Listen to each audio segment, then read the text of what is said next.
নাহমাদুহু ওয়া নুসাল্লি আলা রাসূলিহিল কারীম আম্মা বাদ। সম্মানিত দর্শক, আমি আপনি চাইলে ছোট একটি আমল করতে পারি, যে আমলের মাধ্যমে আল্লাহ সুবহানাহু ওয়া তাআলা আমাদেরকে জান্নাত দিতে পারেন।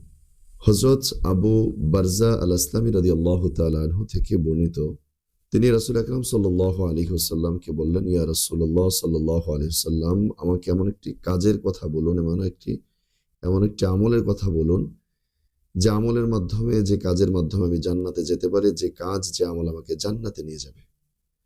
রাসূল আকরাম সাল্লাল্লাহু আলাইহি ওয়াসাল্লাম বলছেন, তাহলে তুমি মানুষের চলাচলের রাস্তা থেকে কষ্টদায়ক বস্তুকে তুমি অপসারণ করো, কষ্টদায়ক বস্তুকে তুমি সরিয়ে দাও।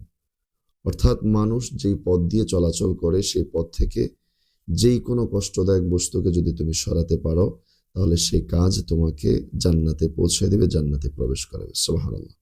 এজন্য ছোট একটি আমল, আমরা যে পথ দিয়ে হাঁটছি না কেন, যেই কোনো ছোট একটি কষ্টদায়ক বস্তু যদি রাস্তার উপরে পড়ে থাকে, আমরা চাইলেই সেটাকে সরিয়ে আমরাও তার মাধ্যমে জান্নাতের মেহমান হতে পারি। আল্লাহ সুবহানাহু ওয়া তাআলা আমাদের সকলকে ছোট একটি আমল, আমাদেরকে আল্লাহ তাআলার জন্য ইখলাসের সহিত আমল করার তৌফিক দান করুন।